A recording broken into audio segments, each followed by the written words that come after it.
You're listening to RTI Audio, powered by Rocky Top Insider.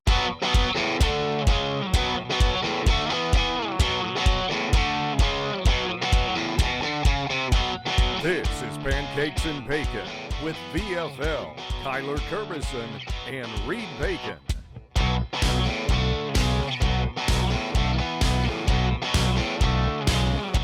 Hello, Vol Nation. Welcome to another episode of Pancakes and Bacon. I'm your host, as always, Kyler Kerbyson, joined with Reed Bacon. Oh, man, it's in the air. Oof. The other morning felt a little crispness. Fall is coming around. Football is back in season. My heart is already pounding. We got to watch a couple games this weekend, which, it's like a little teaser before the real stuff starts. But we're talking about the full schedule as we go into it, what me and Reed think, what kind of games are going to be the tough ones, the easy ones, what we can, end up as our record, and also just talk about the first game. What do we expect? What do we want to see? All that great stuff. Please like and subscribe and hit that notification bell and leave a comment if you're watching and rate and review if you're listening. I always mention at the end, but I always forget to mention at the beginning. So go ahead and do that for me. And then most importantly, Reed, how are we doing, bud? Let's go. He's fired up. He's fired up. It's game week, and you know what? I don't know if you did, but your boy over here had no gambling on it. I didn't gamble. Week zero gambling is literally gambling. I mean, it's you got issues, bud. You might as well just what's that? You got issues. Mm-hmm. Well, it's just like it's crazy because you haven't even seen a snap, not one snap. But I don't want to toot my own horn. I did really like the under the Florida State game. I didn't take it because I'm a girl, and but anyways, it's hard to toot your own horn if you don't take it. I know, but I texted some people and said, hey, if I was going to take something, this would be it. Anyways, so no money on it, no nothing. And your boy was locked into that game. Now, I'm not going to sit there and tell you that I sat on my couch and watched all of it. Yeah. But I watched the first little bit. Then I drove out to my parents' house, went out there for a little bit while I was with Annie getting some swimming in. We were swimming and letting her get in the water and stuff like that. And I still had the phone on and I was listening to it, and then I would hold it while I was drying off or getting some sun. And then I made sure to be home for the fourth quarter. So like I could have told you what was going on the entire spout of it. So For me, it's just like, and most of the time I would have been like kind of watching a little bit of it, scorekeeping. And then if it was close, then watch it at the end. But I was pretty much like really locked in, and I really enjoyed watching it. And I don't know if it's like you? What's that? It shocks you that you enjoyed watching it? Well, see, that's what I'm saying, because like I'm such a huge football fan, but I think more it's like I watch so much football, but we watch it like you're watching like this and you're reading Twitter or you're reading something else or you're looking at your fantasy team and you're doing so much of this. And the only time I'm not doing that is usually a Tennessee game or a Titans game or the fourth quarter of a game. But I just like, it was such a good game to watch. It was such a good back and forth. I wanted Florida State to lose. I don't like Florida State. It was awesome watching Georgia Tech. And it was very much a Reed and Kyler football game. I mean, they played good defense. They controlled the line of scrimmage. They had good play calling. They just did exactly what they needed to do to win. And it was a fun way to start it off. And if that's what we get going into the rest of this year, it's going to be an incredible football year. So yeah, I was wondering about your tweet. I was like, what did Florida State do to Reed? Like, is it all the way back to 98 that he just doesn't like these motherfuckers? No. It's like, Florida State, and I'm going to give credit where credit's due. Florida State has had some really good teams. They've had some really good pros. They won a national championship, in 2000 and maybe that was 13 or 14 or maybe 2012. But I used to get so frustrated because a little bit, like I'm saying, they've had some wins, but a little bit they're in that Notre Dame, USC. a little bit of Ohio State every once in a while, a little bit of this. Texas. Yeah, Texas until a couple recently, and Miami a little bit until recent. Like just these teams that are good perennial names, and they want them to be good. They want them to be good, and so weeks 1, 2, 3, and 4, 5, they're really pumping them up, and then they finally lose those couple 2 or 3, and then you just don't hear about them anymore until the next season. They want to bounce them up. So like Florida State's always been a little bit of that. I remember when Jameis was there, I used to get so frustrated the year after they won the Natty, because they were just playing a soft as baby stuff schedule, and they would barely win, and people would come on there and be like, no, they still won, and then finally they got blasted. So it was just kind of accumulation of that with Florida State, and plus the whole baseball thing, like he swung and didn't, so it was just but it's just also the fact that it's like a top 10 team that in a 10-point favorite, they got beat. I look more into they were a 10-point favorite than they were top 10, because you and I both talk about these preseason rankings are such malarkey sometimes. So stupid. They're so bad. I mean, it's Notre Dame being up there. I just like it. Yeah, they're always so bad. They're always so bad. The AP poll drives me up a wall more than any other ranking system, because they'll also do they will legitimately put a team one spot ahead of another team that just beat them. Yep.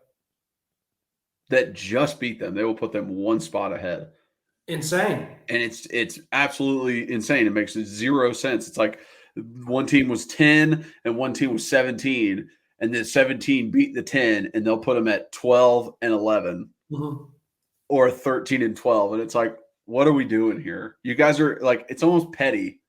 Like they're doing it on purpose. Yeah. So I've always hated the AP poll. That's a great example of it too. The 17 down to 11, but the other team's still the number 10. Like that's such a good example. It's like, what's the matter of playing the games? Exactly. Why the fuck are we going out there? And listen, I get it that there needs to be some sort of baseline of preseason rankings. I get it. Like you got to have somewhere where you start, and usually the ball will always figure it out. Meaning, if Notre Dame's highly ranked, they're going to slip up and lose, or they'll get to a big game and get absolutely blown out. So it usually figures its way out. But man, it was just awesome to have a really, really good game to start off. And I think, now that I'm talking about it, I think like maybe 2 years ago, it was the Dublin game, and it was like Northwestern versus. So bad. I forget who Northwestern was playing, but it's like you wanted to get into it, but it just wasn't a good game. And I'm still watching it because it's college football, but it wasn't as enjoyable. It's the only thing on. Yeah, right. But yesterday was and I'm gonna tell you right now, Kyler.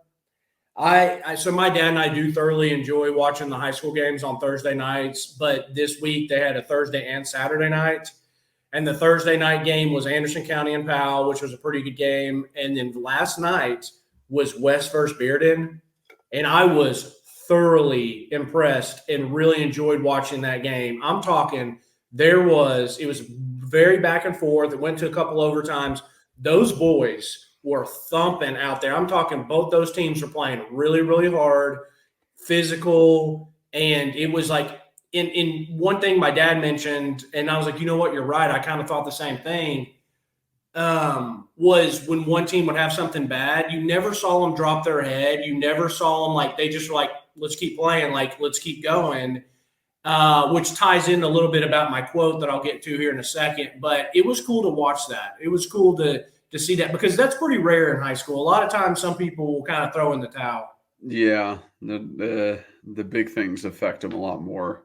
But it's just like immaturity. They're just like, oh shit, woe is me, world is falling. But it's like, hold on, chill out. We got a whole game going. We got a whole game left. Yep. How was your weekend? What'd you do? Not bad. I finally finished installing a post downstairs in my basement. So that was a pat on the back. Got it done. Finally, it's been on the list for a while to do. So That was good. And then, yeah, rest of the day was normal stuff, laundry, Yeah. all Same around old, the same old. house. Titans play today at 1:30 my time, 12:30 your time. I'm going to catch some of it. The starters are supposed to play a couple series, and I haven't watched anything of the preseason live for the Titans, so I kind of want to see some of it. I'm excited. Yeah, we'll see. We'll see about old Levis. And by the way, I saw last night when I was watching that Western Bearden game, the Catholic is on Thursday night against Brentwood Academy, which is where George McIntyre plays. And it's the week that you're going to be in town. So you and I going to have a little date night and go over and catch some of that game at Knoxville Catholic on that Thursday. It's on a Thursday? Yeah. Okay. So we'll see each other that Thursday. We'll play golf all day Friday, and then we'll go to the game Saturday. Yeah, I gotta let Brienne know. I got my other girlfriend I gotta go see. You better keep me happy, or I'll blow this marriage way up. You got to keep the side chick happy. That's right. No more just pancakes. Bacon will be out. Don't make me show Brienne some of these text messages now. All right, let's jump into it, Kyler. So my quote Give it to me. is I thought about a couple things, and I jokingly was going to do something like a really lame song that I don't like would be funny. It would be like, let's get it started. Let's get it started in here. Because it's like the start of the season. Give me third down for what?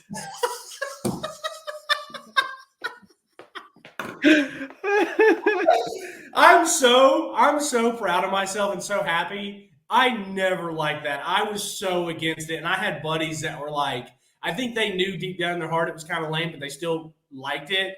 And it was, I think what killed me is, maybe if it was a big game and it was a big third down, it's like, all right, let's get in this third down. Let's get rowdy. All of Neyland is just getting fired up. It gets people on their feet. But then it's like fourth quarter, we're down by 17.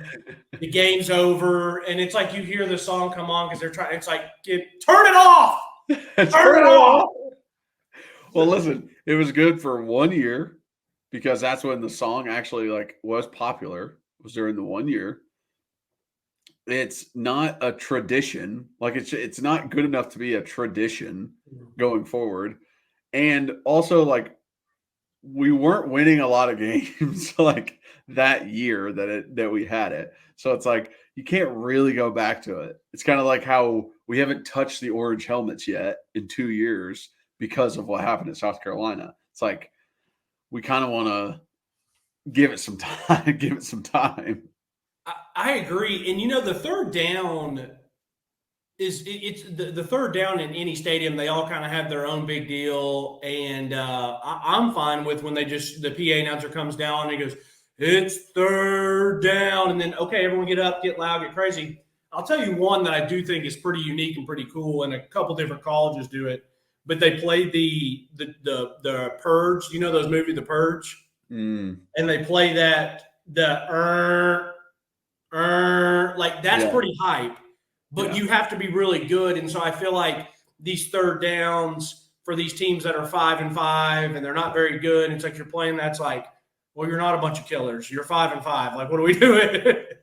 You know what I mean? So I wish there was something that we could come up with or something new that we could have on there that is like, and honestly, I would like to change it every year. Yeah. I would like a new one every year that's just like something that gets you hype, something that gets you into the mode. I mean, it doesn't even have to be a full song. Like you just said, the Purge thing. It's just like a siren. Yeah. But it's like they could do like openings to songs and fucking Thunderstruck or just anything that would just get you there. And I think that's a great point. I think it needs to be because third down is so often that you're going to hear it so much. And I think every year would be a good one to change. And songs are obviously very relevant every year. Like on the new NCAA, they just play Mo Bamba. And it's kind of funny because Mo Bamba's kind of it's a couple years old now, but they have it on NCAA. And it's like Mo, and it's a good beat, so it's funny, But I think you're right. And then if you do have a really, really good year, and you go 10-2 and you win all your games at home and it's really cool. Well, it's not to say you couldn't pop it back out the very next year as just a one-off. You know what I mean? So just Sterling the Pearl gets a little heavy-handed on that stuff sometimes, though.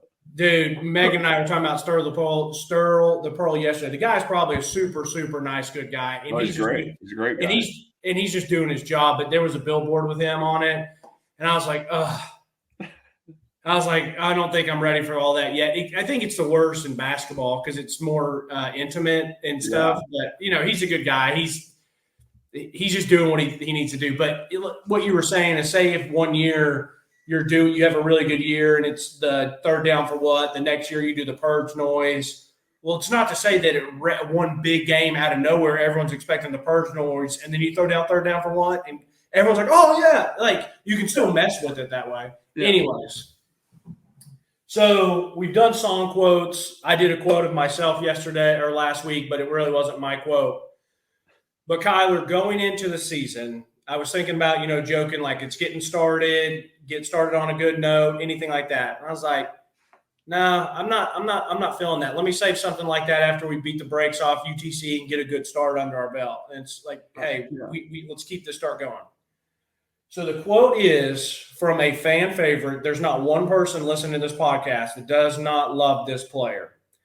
And I honestly kind of forget about it, but kudos to Jack. He always brings this quote up because he loves Juwan Jennings like we all do. And it was when we started off a little rough and they asked him about the season. And Juwan Jennings said, I didn't sign up for a 6-game fight. He said, I signed up for a 12-game fight.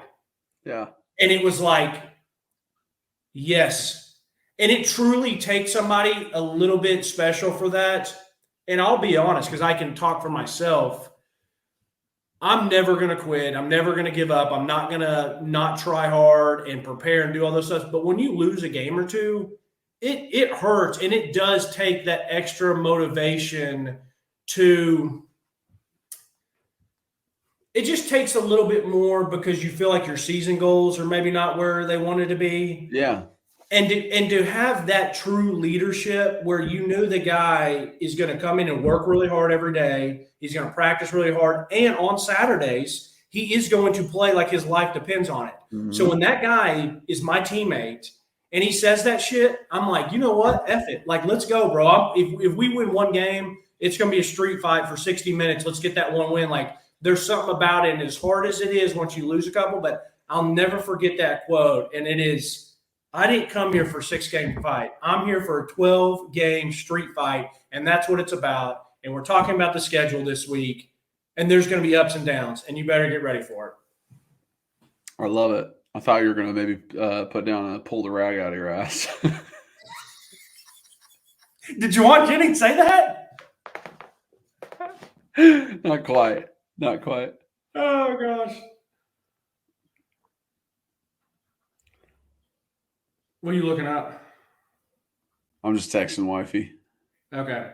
Well, anyways, I'm writing this down, and let's jump into it. I want to start hearing – we even kind of talked about it last week a little bit about the first 4 games is that nice little appetizer.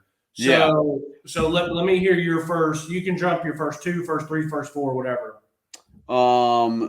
So we can kind of break it down like that. The first 4 games as the appetizer. I do like the first 4 games. I think it really gives us, like I said last week, a tell on what this team is, who they're going to be, what they're going to be for the rest of the season.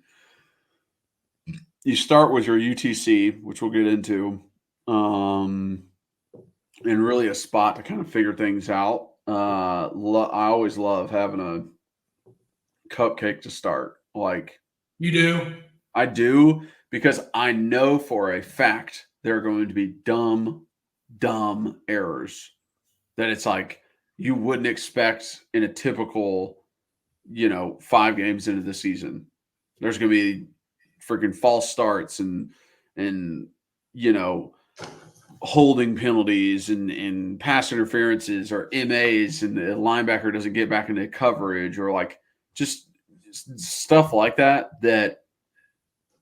it's like first game, okay, I get it. Once you get into the season, it's different. So it's like I do like starting with that cupcake, and plus it pulls some nerves out as well. Like there are guys that are truly starting, like they're starting the season as okay, this is my introduction, right, to Tennessee.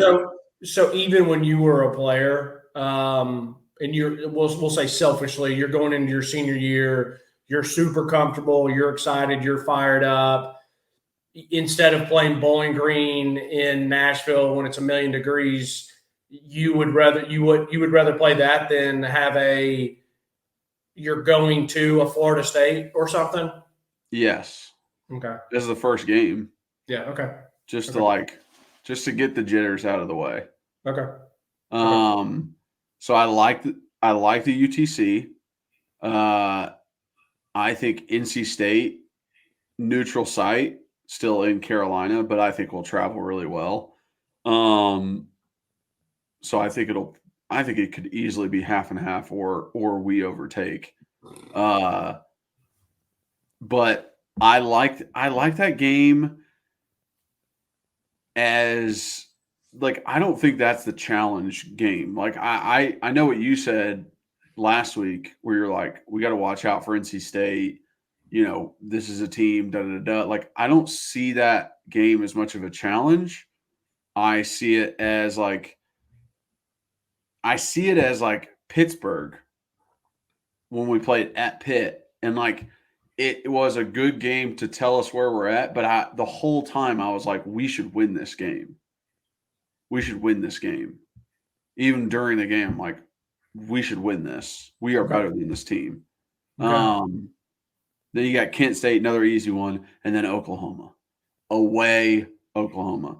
That's not going to be an easy place to play. I've played there myself. They're fired up. They think that they have a shot to like make a name for themselves in the SEC this year. They're ranked right next to us in the rankings, and I'm not sure who they play before us, but I think that's going to be a game that they circle for sure. Then you get a bye right after that, which is like I absolutely love because it's another thing of like, hey, we're going to this Oklahoma week. You got next week off. Okay. We have some time to regroup next week. Like I need everything you got now. That's a real thing too, by the way. Coaches say that. I mean, it's very much hey, I know your bodies are banged up. I know it's been a physical first 4 weeks. This is about to go down here and be a street fight. But lay it all out there. We're going to give you some time next week. So coaches do say that. Yeah. As a fan, it stinks. It's a little boring to have UTC first game of the year. But I'm fine with it because of – it sounds a little scared. Like I would love to have a big game first week and it's exciting and I'm fired up. Let's go ahead and see what we got. But it is a little nice to get your feet under you, and as much as we are – Have a big game first week and you lose by a field goal. And then you go, shit, we're trying to get into the playoffs. We already have a loss. It was to a really good team, but now we're competing against that team for a playoff spot. Yeah, but the flip on that, I think if you win that game by a field goal, it skyrockets you. But it's okay because, as I was going to say, you can get your feet under you and rotate a lot of dudes, beat the brakes off of them, feel good about stuff, and then second week, then go and hit your big win, hopefully, and that kind of can skyrocket you and get that momentum going. Yeah. I mean, don't forget, like these guys are still young. You remember when you were there, confidence is a huge thing to get that win and get like I remember you telling me I think it was one of the Alabama games or whatever, or maybe it was a Georgia game. You guys felt so confident, and then you ended up winning. The Georgia game, played Alabama extremely well going in there, and so confidence is a huge deal for anything, but definitely I think in college. I don't want to spend a lot of time on UTC because we're going to talk about it. North Carolina State, and I was looking up on my phone. I love being able to have my phone now. And not recording on it, I should say. I think that, it's a 5-point game. So Tennessee's favored by 5.5. So we'll say if Tennessee was playing at home, maybe we're 7.5 or 8. So a decent, substantial, it's a neutral site game and we're still favored. So this is what I'm going to say, Kyler. And I don't know if I misinterpret you. I have full expectations Tennessee's going to win the game, and I think they should. And if they lost, I would be bummed. Meaning, obviously, I'd be bummed. I would be discouraged with Heupel and the team because you're a favorite. You need to beat these guys, even though they're going to play well. They got Grayson McCall, who I'm very excited to see from Coastal Carolina, and now he's up the division a little bit in play. But they're going to have some players, and they're going to be fired up. And I do think it is going to be very much like the Pitt games. Back and forth, punches here and there. How do you respond? And then I'm hoping and expecting Tennessee to pull away and win by 7 or 10. That's kind of – and even if we only win by 3, I'm fine with the win. But I definitely don't want it just to be okay, UTC check, North Carolina State check, Kent State check. Okay, now Oklahoma. I do think North Carolina State's a little bit more than just a write-off. I mean, don't overlook. Exactly. And so I'm excited about that one. I'm selfishly, like I said, I'm excited that I only have to wait till week 2. And it's a night game, so it's okay, now the season really starts for me. I'm not going to go over to campus this weekend. I'm excited to watch the boys, but it's a glorified orange and white game, bro. So it's get me to game 2. Kent State, I don't know much about Kent State. That's another one where it's UTC on steroids. So it's show up, play, execute, get out of there alive, meaning healthy and good stats, and go to Oklahoma. I've always said this going into it, which is kind of crazy to say because I haven't seen anything about Oklahoma. I just know that they have a new starting quarterback who's young. But the thing that I've always heard about that's crazy to me is that they have 5 new starting offensive line. And I hear that, and I've heard it all off season, makes me think Tennessee should have a really good shot to win that game, even if it is on the road. And the other thing is, too, I watched Oklahoma play a couple times last year, and I thought they were fine. But they don't have Dylan Gabriel anymore. He left. So I'm sitting there thinking, well, if Tennessee doesn't have its road woes, which I put the road woes last year on the offense. And so if I'm saying Joe's gone, Nico's in, I feel like he's at least going to run the offense like it's supposed to, then that's why the road game doesn't necessarily worry me as much. Scare you, yeah. Right, but Oklahoma still has good talent as much as I don't trust Brent Venables. And the other thing, too, about this Oklahoma game for them is it's early enough in the season where I think they're if we were playing them one of the last 4 games of the year instead of one of the first 4 games of the year, their season could be off the rails by that time. They're still going to be very much fired up and juiced and ready to go. And I am going to look at their schedule. I just looked at it because I was curious, who they're playing before us. So first game is Temple, second is Houston, third is Tulane. So all 3 wins. Yeah, all 3 wins. They're going to be 3-0 heading into us. Yeah. And Houston is the only team that might give them a little bit inkling of a challenge. Maybe. But dude, I was scrolling through. Listen to this. Their last 3 games of the year are Missouri, Alabama, LSU. Their last 3 games. That's not fun. That is not fun at all. No, it's not. So it's funny that you brought up Oklahoma. I wanted to jump back, and I'm happy you pulled that up. There was some nice little brother-in-law in there where we had our wavelengths connected that you pulled them up, because I'm pulling up NC State. Now, listen, a lot happens in an offseason with this type of landscape in college football. But let me just see if this impresses. So, and I meaning they got Grayson McCall, they bring in other guys, all that, even though they were supposed to have a good quarterback last year. So last year, North Carolina State played UConn. They won 24-14. UConn was bad, dude. UConn's always been bad. Notre Dame, they lost 24-45. I remember watching some of that. VMI, they beat 45-7. Virginia, Kyler, common opponent. They beat Virginia 24-21. Virginia looked like children when we played them that first game. So then they played Louisville. They lost 10-13. They barely beat Marshall 48-41. Lost to Duke bad 24-3. They did turn it on a little bit towards the end and beat Clemson, Miami, and Wake Forest and Virginia Tech. So they closed out pretty decent. They even beat North Carolina. So then they lost to Kansas State. So they closed out pretty well, which is kudos to them. But once again, the thing that you have to look at is Tennessee's favored in that game.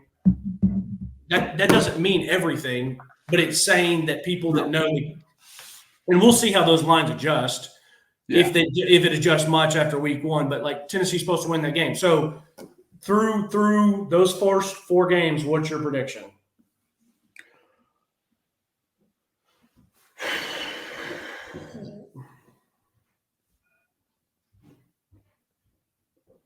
I think we go 4-0.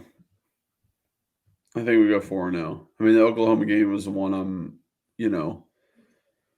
could be on the fence about, but it's going to come down to the defense in my eyes, the linebackers and DBs that we talked about last week.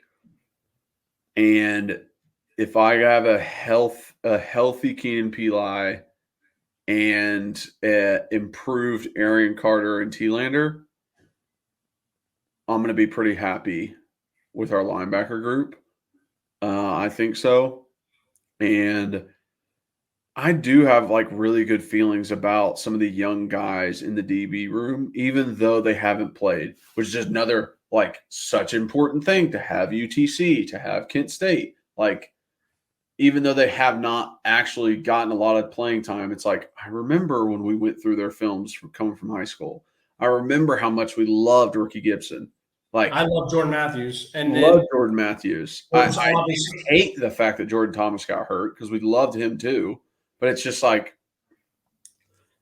those young guys we really liked, and we have transfers in that are, technically unproven, but they were still, highly sought after guys. So yeah. I think we can be in a good spot. And I have the utmost trust in Heupel and the way he can run an offense.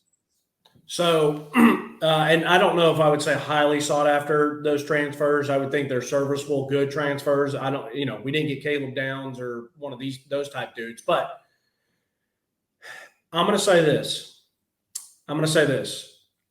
I am going to go – I hate going 4-0. And if it wasn't at Oklahoma, say if it was at another team equivalent to Oklahoma, I would probably pick a loss. But the reason I'm saying we win at Oklahoma is because I think that game is going to be – I don't care what people say. If people act like it's just another game. If I'm Josh Heupel, so I'm Reed Bacon, and I'm going back to Oklahoma where I played – where I have fond memories, but where I got let go or fired, I want to beat their ass. Yeah. And so I'm picking us to win that game because I think he is going to be so dialed in, and there's going to be that extra little bit. I think the team will, even if it's just subconsciously, know what's going on with that, because it is going to be a big deal media wise. You know what I would love is offensive coordinator or like Tim Banks, like Joey Hazel or Tim Banks, like in a team meeting, Heupel's not there. Just be like, hey guys, I want to explain something to you. This is what happened in 2010 when Heupel lost his job at Oklahoma, and they gave it to Lincoln Riley, and they really screwed him, his alma mater, where he won a national championship and was a Heisman runner up. And I want you to understand that, like, the Oklahoma job became available again, but he would rather be here. And, like, just get that in their heads, because I don't know if they all understand that, really. They know that he played there before, and it's like oh, hey, you get to, beat your old team. But, like, I don't think they understand how he was diehard Oklahoma, GA'd, tight end coach, like worked his way up to offensive coordinator, was like, I'm going to take over after Stoops, and then just got the rug swept out from underneath him. Like, I would love it if one of the other coaches was like, listen, guys, like, if you're going to play hard, like, play hard for Coach Heupel. And every single one of them would fall on the sword for that man. And you can tell by interviews and everything like that they love Coach Heupel. I agree completely. And I hope they do say something like that, because it might even sound corny and cliche, but kids, younger guys, we get bought into that. Even nowadays, we would get bought into something like that. I mean, like, I would just put ourselves playing back at Catholic and how much I loved Coach Pemberton. And, like, if he asked us something like that, I'll be like, yeah, like, you know what I mean? Because, like, you looked up to them so much. And so I think it's a great point. And so that's why I'm going to go 4-0, because of that part of the Oklahoma, and also because of no more Dylan Gabriel and starting 5 new offensive linemen. They're going to have some good talent and some good players. They will. They're Oklahoma. They recruit good every year. But I think that we have the advantage on the defensive line at quarterback and Kyler. I think we have a major advantage on the sideline. I've never been a big Brent Venables guy, and so give me 4-0. The next 4 games. I want to break this off a little bit differently. Okay. Because as I was looking through the whole schedule, I actually love our schedule. The fact that our 2 out-of-conference games are NC State and Oklahoma, where it's like NC State is a good enough ACC team to, like, give Oklahoma's in the SEC. I'm starting with NC State. Calm down. I'm starting with NC State. Is a good enough ACC team to give us a little bit of, confidence, gumption. Hey, they can beat a top 25 team. They're ranked 24. And then Oklahoma, being the new ones coming in, we're the first SEC team to play them. They're up in the top 15 range, gives us that, but we're not playing number 4 Oklahoma. You know what I mean? Then the fact that we have our, teams from the SEC West, which there's not a West anymore. It's not really made up like that, but Arkansas and Mississippi State. And those are 2 teams that are, like, fighting for the worst teams in the SEC this year. Like, people are picking both of them as being the last teams besides Vanderbilt. It's like those 3. We play all 3 of those teams that are supposed to be the worst in SEC. And then the fact that we do not play Missouri. I would say the hottest team in the SEC right now, coming off last season. It's like, we don't play them, but we won't have to see them unless it's in the SEC championship.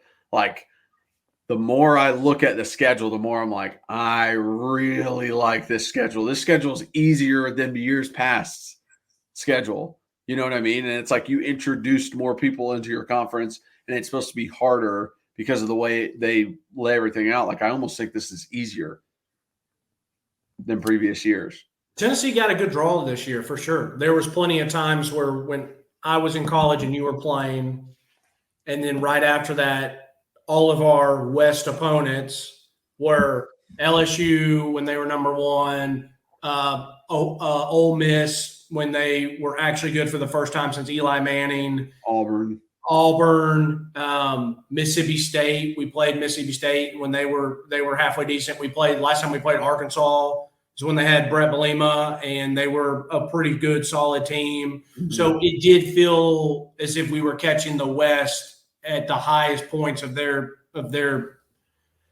being good in our kind of lifetime of middle school, high school, whatever. Because I know Arkansas and some of these teams were good when we were younger kids, but so I feel you. And last thing too, on that Oklahoma game, I'll be very interested to see. I think Oklahoma will be favored because they'll blast everyone those first 3 weeks. It's at home.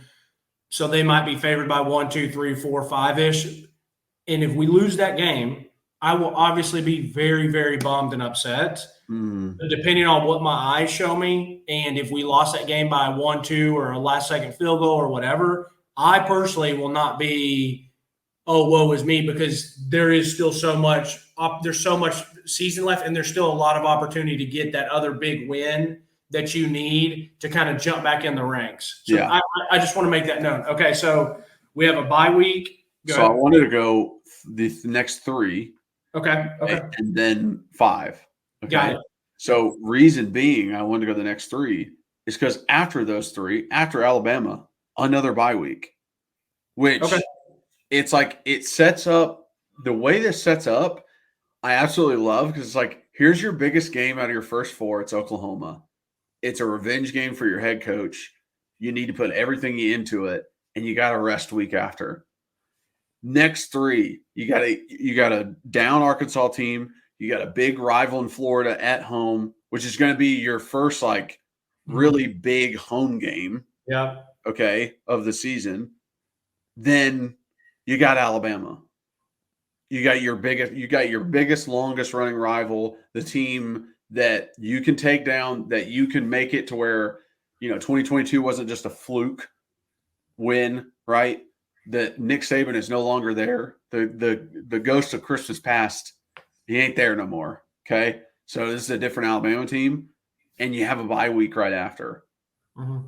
So it's like the way the schedule's set up, like I said, the way these bye weeks are hitting at these points make this like very, very like optimistic in my head. I'm such a freaking homer, and I keep looking at these and I'm like, we're going to win Arkansas. We're going to beat Arkansas. We're going to look clean as shit in all whites down there in Arkansas, and we're going to beat Sam Pittman. Sorry to you, bud. Love you, but we're going to beat you. We're going to be there together at that Florida game, and I think we win that game. I think on all facets, like, we're better than that Florida team. And what you said about the Oklahoma, like, our sideline is better than their sideline for sure. And then Alabama is going to be the test. And I just, I don't know if you saw that video that Monte Te'o, when he got asked about them playing Alabama in that championship, that was real. Like, he's not the only one that acted like that towards Alabama. When I got to Tennessee, there were guys on the team that acted like that towards Alabama. Like, you should see these guys. Like, these guys are ridiculous. Like, these guys are so good. These guys are crazy. And it always pissed me off beyond belief. Like, hearing that, like, they're so good. They're so out of this world. They're so I'm just like, guys, shut up. Like, get off of their jocks. But that is so real that so many teams lost Alabama before the game started because they were scared of Alabama during that time, like 2011 to 2016. Like, people were scared of Alabama, and it's the reason why they lost. They're not so scary anymore. Yeah. They're not. They do not have the fear factor anymore. one part of it is Georgia coming in to the fray. They start recruiting the big boys. They start getting the dominant defense. They start beating Alabama in big games, winning national championships. It takes the luster away from Alabama a little bit. Hey, you're not that big of a threat. You're not controlling the entire SEC. Then Nick Saban leaves, and it's like, well, that was the reason why you were great. It's not, he was the reason. Now they have to reprove themselves. And then I'm just sitting there like, Jalen Milroe ain't that good of a quarterback, guys. Like, I don't care what you say. It's like they needed a 4th and 15 miracle play to beat an Auburn team last year that was horrible. It's like he's not it. He is not like a, all SEC quarterback. So it doesn't give me like a ton of fear facing them. And I don't think anybody on this Tennessee team is going to be fearful of Alabama. So you said a lot there. Real quick question. So you would rather have the bye weeks after some of those big games compared to before it to prepare? If I got them before. Or do you feel like there might be too much sitting around thinking about it and stuff like that? Possibly, yeah. Because I mean, even when you have your bye weeks, like you're not even really watching film as much on that team that you're going to play after your bye. So like after Alabama, we have bye week and then Kentucky. Like during that bye week, they might start introducing Kentucky film like Thursday or Friday of that week in meetings. Yeah. But before that, it's, hey, let's watch this Alabama game, or hey, let's watch a full cut up of every game we've played, 3rd and long. And I want you guys to watch what you're doing here. Yeah. And like, what can we improve on? What can you do to get better? It's like almost like a test week of like, try out this technique, try out this footwork. What we need to work on your hands. Let's get your hands better. Like that's what happens during that week a lot of the times. Yeah, because you don't want to go 2 weeks preparing and making a game bigger than it is, and we're very much wired a certain way as players. You're so used to that routine that if that routine gets thrown off and you're watching the same, Arkansas clip over and over and doing all this. I feel you. I think it's different for coaches. That's what I was coaches saying. have a totally different perspective on it. I think they want the bye week before the big game. Yeah. So they have more time to watch film and pick up on tendencies and be like, oh, I see that guy leaning forward when they run this play. And like, that kind of stuff. But as a player, I'm good. Like I like the fact that like I'm gonna give my all on Saturday. I know that Sunday is a rest day, and I know they're gonna take care of me on Monday too, because we don't have a game. Yeah, it's so funny you said that. I was literally just about to say that it is good for the coaches and nice for them. But so here's my thing. Arkansas once again, depending on where they are at that, 4 games in.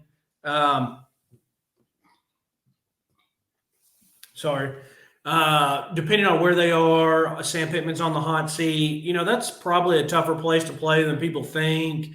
They're going to probably be pretty physical. But once again, even though it's on the road, you have the better roster. And so you need to go down and win that game. And this is obviously, we're talking about this now. This could easily change with injuries or something happen and all that. And we're still going to be breaking games down and talking about it.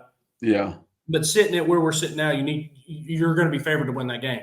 Here's the weird thing, though, Kyler, is I'm a little bit more nervous about that game than the Florida game because it is on the road. It could be one of those sleepy 12 o'clock kicks in Fayetteville. Maybe we're not playing super well. I'm not saying that that's what I think is going to happen. That would be my little bit of like worry or nervous because I don't think you're going to lose to Florida at home because it really is the first big home game of the year, which is the only thing I'm upset about.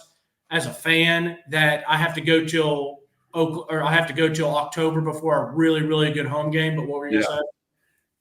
The only thing the devil's advocate I would play on yours, being asleep, going into Fayetteville, all that stuff, Is the bye week. Is you've already had a big away game. You've already had an away game in a big atmosphere and already had to feel those jitters of when shit is against you. You are at the disadvantage that Arkansas game feels like LSU from 22, where it's like you're going into an away game, but like you have a lot of confidence going into an away game. You just went and played Oklahoma. If, we're picking right and they win at Oklahoma, it's, hey, we can win on the road. This is something that we can do. We like, who gives a shit about the crowd? Who gives a shit about where we're at? Because it's a noon kickoff and it's hot. Like, we can win. If it's you lose to Oklahoma, we can't fall asleep.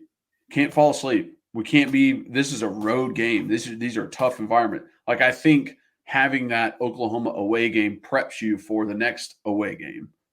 Well, technically, you would have NC State, which I know it's a little bit different because it's neutral, but it's a little bit. But I'm not even talking about that part. I'm not what your part. I understand where you're coming from. I'm talking about how just those magical fairy dust of the football lore, where people are always picking Tennessee. It's on game day, and everyone's saying, like Sam Pittman, I like what they do, but I think Tennessee's just too powerful on offense. They all pick Tennessee, and then we close our eyes, look up at second quarter, and we're in a dogfight with Arkansas at Arkansas. And it's like, I'm just saying, like, that's the stuff as a fan that gets me nervous more than Neyland's going to be rocking. It's really the first big home game of the year. Yeah. Florida has already been tested time and time again. Are they even still locked in? Has Billy Napier lost that team?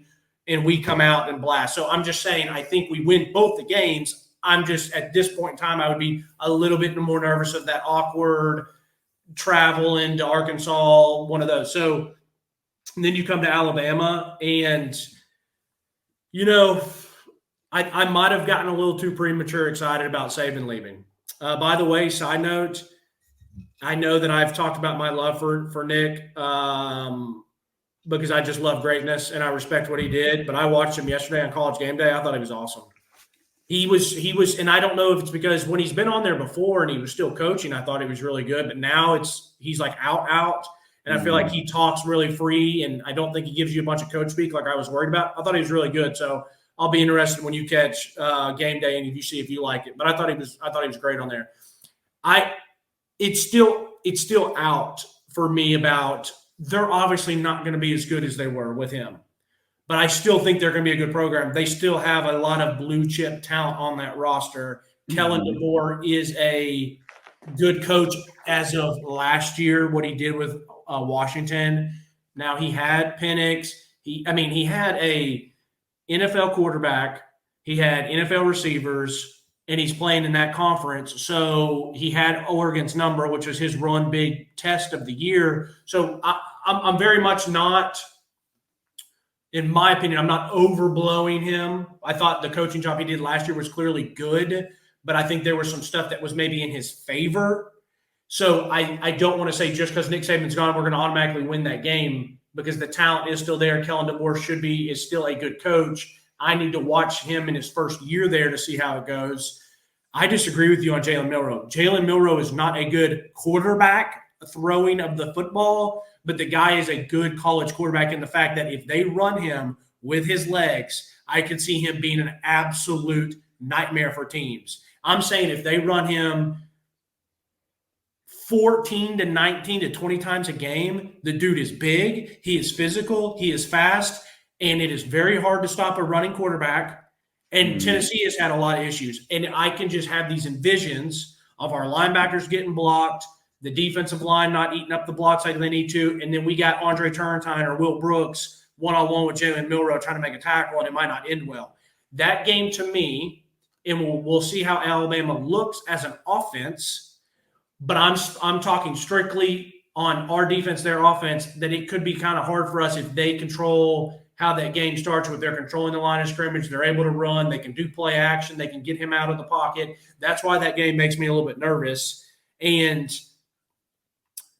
I'll probably say I'm saying 10-2. And I want to say that we beat Alabama and then lose to another team that we probably shouldn't, whether it's at Oklahoma or whether it's, Georgia and then a Florida or a random NC State. I don't know, but I'll go chalk and just say that we'll lose. We'll go 10-2 and we'll lose to Bama at home and we'll lose to Georgia. But I am nervous. I know you were very much like Nick's gone. Jalen sucks at throwing. We're locked in, but those back end guys for us really still spook me a lot. Yeah, I mean, I understand that. I think I was just while you were talking, like going through Alabama's schedule last year, because I remember really feeling like Alabama had 3 or 4 games that they won because Nick Saban was on their sideline. That if he's not there, they don't win those games. Like he made the biggest difference in his like whatever he was doing coaching wise, whatever he did to really prepare his team. Number 1 game is SEC championship versus Georgia. Yeah. There was no way, shape, or form that they were supposed to be beating Georgia in that. Georgia, the way they played all year, they stepped in there, and I don't know if it's Kirby or the team, but they were like, oh, Alabama's really good. Oh, what are we going to do? They like pissed down their leg. That is a Nick Saban win in my eyes. Okay, that is not a Alabama and blue chip guys win. That was a Nick Saban win. I think the only way they won that Auburn game was because Nick Saban's on their sideline. It's always contested. It's a huge rivalry, but Auburn sucked. Absolutely sucked. They should not have been that close. It shouldn't have been anywhere that close. And they had a miracle to win that game. The Arkansas early in the year, they won 24-21 versus Arkansas at home. I mean, talk about falling asleep at the wheel. I don't think that team finishes the way that they finished and wins the game without Nick Saban being on their ass. You know what I'm saying? So it's like, here's 3 to 4 games that in my eyes as a player, as a guy who played against Saban, a guy who played against those scary Alabama teams, that Saban caused multiple games to switch in Alabama's favor because of him, not because of the guys on the field. And it's unheard of the amount of impact that he has on a game compared to other coaches. Like, he really makes a huge, huge, huge difference when he's out there. So that is why I'm like, who the hell is this dude from Washington? Like, I don't give a crap. You're not Nick Saban. Like, I don't care who else is there. I've been waiting and praying for the day that he fucking retires. Yeah. Like, I know we didn't win those games, but that one your senior year when you guys went down to Alabama and absolutely punched them in the mouth and controlled that game, I'll give Butch Jones credit. He had you guys ready to play. You guys were not intimidated. You weren't scared. And whether that was because you had guys like you, Dobbs, Alvin, was Jalen Hurd still there on that? Yeah. So it's like you guys had a bunch of dudes that were like punched them in the mouth, weren't scared. And I'll give him credit. It didn't end well, but Pruitt took a much, much lesser team and punched that Alabama team in the mouth. And I'm not saying we win the game, but if JG doesn't go rogue and he hands that ball off and we walk in the end zone and Tua's hurt and Mac Jones is in, things were going to get really, really, really weird down in Tuscaloosa that night. I do give credit to some of a prime example of not being scared of Alabama. Yeah. When we went into there my senior year, we just beat Georgia at home. Yeah. And Georgia was a top 10 team that we were not supposed to be beating. We beat them at home, had confidence going into Alabama. And you mentioned those guys that are like on the team, and it's like, Alvin just transferred from Alabama. He got recruited there. He knows the skill level that's there. And he's like, let me show you my skill level, the reason why I'm still a top tier player, which he had a great game. Yeah. Had some great plays. Yeah. And it very much was like, no one there thought, oh, they're better than us. Even though that was the Derrick Henry team. Yeah. Like Derrick won the Heisman that year. They were a very good team. And honestly, like, I think really the main reason they won that game is because we had two freshman offensive linemen starting their first games at right tackle and right guard, in Chance Hall and Jack Jones. They played fantastic. They played their hearts out.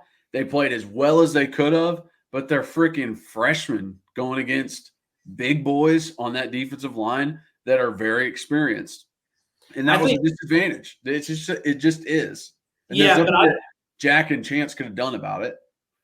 But the thing is, you got to remember too, like you said Alvin came from there. You were recruited. You sat in Saban's office. He wanted you to Alabama. You didn't go there. So clearly you were good enough to go there. Jack, I don't know for sure, but I'm pretty sure Jack had an offer there because he was a 4-star guy, had offers everywhere. I don't know about Chance. But then, like, I don't even think that's the reason we lost the game. I thought the reason we lost the game was 2 play calls where it's third down and Saban goes to – or not Saban, but Lane Kiffin goes to damn Amari Cooper, Calvin Ridley. I think it was Calvin Ridley at the time. And he just took his one-on-one matchup and they won it there. But to me, that's the only reason we lost that game was because of those play calls and they executed. When it's a close game like that, that's what happens. You got to execute at the end. But I never thought – I very much thought Tennessee took the fight to them in some of those games. Anyways, I don't want to get caught up on that. So I'm going to say that we lose to them. Okay. Then you go to Kentucky, Mississippi State, at Georgia, UTEP, and Vandy. 5 games. I'm saying 4-1. I'm saying we lose to Georgia. We haven't played good against Georgia since Heupel's been here, which I'm not upset. Georgia's been the best they've ever been in the best 30 years since Heupel's been here. So I'm not upset. That was not a shot at Heupel. I'm not upset about it at all. Unfortunately, I wish we would have played better the year that I was down there in 2022, and Georgia was really good because I definitely thought there were some self-inflicted wounds. And if we had played our best game, but that does go to give Georgia some credit. And Stetson Bennett, as much as a lame-o he was, the dude was a dog, no pun intended. And I know his team around him was really good, but that guy still made plays. But Kentucky never scares me. I get a little nervous about Kentucky because you don't ever want to be embarrassed and lose to your little brother. But, like, I'm never going to pick Tennessee to lose against Kentucky until I see it. Mm-hmm. So, especially at home, like – I'm just picking Tennessee, especially when it's in Knoxville. Yeah. I still will never forget, and I know it was COVID year, and we had JG, but that one did frustrate me big time. The 2 pick sixes, we get blown out by Kentucky. I was not doing well then at that day, but we're going to beat Kentucky. We'll beat Mississippi State. We'll beat UTEP, and we'll beat Vandy. And so it's really much you're going to end up going 4-1 to end there. So, like I said, I stick with 10-2. Yeah. But I'm not going to be upset with 9-3 as long as it's not an embarrassing loss or a bad loss, or I think the team or the coaching staff did some malpractice type stuff. But I'm going 10-2, and if it is 9-3, then I'm depending on how it looks, I'm not going to be that upset. I agree with you. I'm with you. I mean, I think that Georgia game is at Georgia. It's just that's tough. That is tough. You're going to have to pull some stops out to be able to pull away with that one. And what is like a great thing is there's an opportunity where you play your full season and you lose to Georgia and maybe you beat Alabama and Georgia's your only loss and you play them again in an SEC championship. Like, now that's a possibility, and that's really cool. That they'd be like, all right, here we go again. Let's round 2, here's my second shot at you. That's what I said. I would have loved to have gotten another shot at them in 2022 in the indoor, how our offense was clicking. Now, obviously, I wanted to play them and not have Hendon Hooker get hurt, but you play them indoors in the Georgia Dome, and I know that's still probably an away game because you're right there in Atlanta, close to Athens, but I wanted to play them indoor, inside. I don't think we win, but I think it comes down to the wire, which is impressive against one of the best college football teams in the past 20-something years with all the pros they had. Mm-hmm.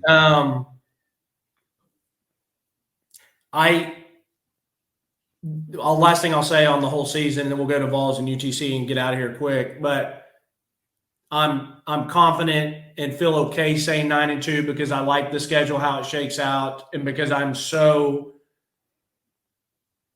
I'm trusting of Nico so much to run the offense the way it needs to run. We all know I love Heupel, so I know the offense is going to be good as long as someone runs it correctly. Shots fired, Joe catching strays. Our defensive line, how important it is. And so I know how important D-line play is and how good we are going to be. But the reason that I'm saying I'm not going to be upset if we don't go 10-2 and we drop another game is because of the back end. And maybe if there's an injury on the offensive line or something like that, like the back end does really still scare me. That's why if it is 9-3, I'm still going to be okay and happy with it. Yeah. Because that built-in, like, I already know that this might not be the best. Yeah, I'm just not going to put myself up for failure when I know, like, there's still a lot of question marks on the back end. Yeah, exactly. All right, UTC. UTC. Obviously, we talked about it. Give me the cupcake to start. Let me get my feet underneath me. Things like I'm very excited to watch. The way that I watch football might be different than the way other people watch football, but I watch the offensive line at the snap and determine what the play is going to be based off of what they do, and then I watch the play.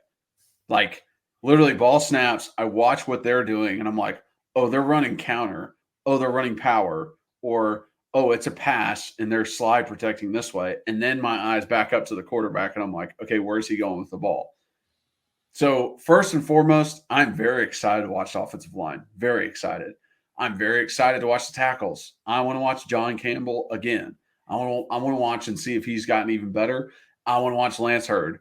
Like, very excited to watch Lance Hurd. I want to see what he's all about. I want to see who they have in at that other guard position. I want to see who they rotate in at that other guard position and try and come up with, hey, I think this guy is better than this guy. I think he needs to be the one starting. So I'm very excited to watch that. Things that I want to see out of the offense, I want to see some option runs and option passes. I want to see some RPOs and I want to see some option runs, whether that be just a simple inside zone, he's watching the backside defensive end. If he crashes, Nico pulls, or a legit option play where they go out to the edge and Nico's sitting there ready to pitch. Like, I want to see that kind of stuff because I think Nico brings such a huge advantage to the offense that Dobbs did back when I played, where we said that inside zone was going to be our bread and butter, but it wasn't. It turned into counter. Counter was our bread and butter, and it was quarterback counter. Yeah, was really our bread and butter, and it was, hey, I have an option to give a sweep. So Dobbs had an option to give a sweep either way, or he could run straight downfield and hit this A gap on a counter. So those kinds of things I want to see with Nico now being back there, and I trust him more running the football. So I'm excited about that. Obviously, you want to see your deep shots. You want to see your side screens. We want to see our digs that we hit. Like, we know those kinds of plays that Heupel likes to set up for us. So those will be exciting. I know that Nico can hit guys. Like, I went back and watched that Iowa game when we were talking offense 2 weeks ago, and I'm like, dude, the balls that were missed were like a lot on the wide receivers, like missing some, like there's a Ramel Keaton like slowed down on a touchdown ball. Like, Nico has the capability to make those work. Like, I'm very excited about that. And then defensively, I want to watch the D-line feast. I want to watch the D-line absolutely wreak freaking havoc on these guys. They are way better than these offensive linemen. They've been going against offensive linemen that are way better for the past month, right? They've been going against Spraggs and Coop and Lance and John and Carrick and everybody in our offensive line group. That's who they've been going against. That's who they've been practicing against. They're going to go against a 280-pound dude from Morristown West, and Amari Thomas is going to absolutely embarrass him. And that's what I cannot wait to see, is these dudes feasting on the offensive line. And then I just want NC State and Oklahoma to turn on that damn film and be like, holy shit, these guys are coming. And then out of the linebacker and DB group, please no MAs. That's all I asked for. That's it. There were times where a certain linebacker named Elijah last year, where I just see on TV him like looking around during a play, like not knowing where he's supposed to go or what he's supposed to do. Like, can't have that. Cannot have that. Cannot have a wide open dude and two DBs looking at each other with their hands up. Just like, please, please, please. That is all I'm looking for. You know what? If you miss a tackle, you missed a tackle. I get it. You know what I mean? If you weren't able to get off a block, all right, you weren't able to get off a block. But by God, if you don't know what you're doing, I'm going to get pissed. Yeah. So I want clean and domination because that's what it should be. Yeah. Well, I want clean because it's the first game of the year. And so sometimes there are some things to clean up and you have a little mess ups game one, game two. So if I see clean, I'm going to be very, very, very happy. But if I don't get clean, at least dominate because you're the better team. So, I mean, offensively, the offensive line dominate. Our running back should not be getting touched for the first 3, 4, 5 yards. Push these guys around. I want to see some connect on deep shots. Deep shots are so important for this offense. It's just that extra layer of you hit them and you score big and you put all the momentum on your side. But then it's also a stressor because the defense and the other coaching staff and the other offense knows, hey, these guys can hit it at any time. And when you take that kind of away from us, I think it hurts the offense. So offensively, I would like to hit a couple of deep shots. And I want to see like one good of everything, one good deep shot, one good middle deep post. Let's hit a couple good comebacks and let's see how those hitches are. Give me a couple little bubbles and, however the bubbles look, that's fine. But give me some good blocking. Just let me see everything good and clean on all the stuff that we know Heupel does a lot. And then defensively, I'm very excited to see rotation because, like you said, we'll get to see a lot. And so go in when you have your opportunity, absolutely dominate.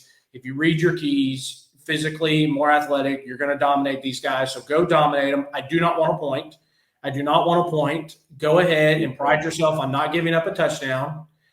Go ahead and pride yourself on trying to get at least 2 turnovers. Go after the ball, get you 2 turnovers. Come out with a goose egg and just dominate. So dominate is all I want. And if I can get some clean stuff, clean looks on offense, I'll be really pumped about that. Yeah. Listen, even if it's you get a bad penalty here and there, or false start or whatever, like, okay, I'm not even going to be that upset about it as long as I see us still execute on some of the other Josh Heupel norms. You know what? And if that defense, if they do some, peanut punches or lawnmowers on that football, like, it will be a coaching point in NC State's, Kent State's, Oklahoma's film room. Their offensive coordinator will have to pull up the tape, be like, see this, see them going for the ball. We have to be careful. High and tight. dreams, goals, and aspirations. We need to hold on to the football. Like, it will be a talking point. So go ahead and do it. Go ahead and make them have to talk about it. But You set up what they have to cover. But it's also building those habits. Build the habit starting now. Going when Keenan Peel, when KP has got somebody wrapped up, Aaron Carter, come in and drill buddy and pop that thing out. Start building those habits. But anyways, I'm fired up. The next time we talk, we'll have seen a game, and there's a lot of great college football games on next week. I cannot wait. It's appointment viewing for me to watch North Dakota State on Thursday night versus Dion and Colorado. Yeah. I can't wait to see that. And listen, it's not a 4-game season. It's not an 8-game season. It's 12 games. There's a lot of up and downs. Sign up for a 12-game fight. Let's do it, baby. See you, brother. All right, see ya. Okay. Thank you guys so much for watching and listening. If you are watching, please like, subscribe, hit that notification bell, leave a comment. Love the comments. If you're just listening, rate and review, download, re-download, follow us on all those listening platforms. If you want to follow us on social media, at Pancakes and Bacon for our main account on Twitter, at Pancakes and Bacon _RTI on Instagram. You can follow Reed at rbacon26 on Twitter for him. And then I'm just at Kyler Curbison on all social medias. So check me out there. And golly, it's exciting. We are into the season. I cannot wait to break these games down and ride this wave with everybody. Thank you guys for being the best fans in the world. And as always, go Vols.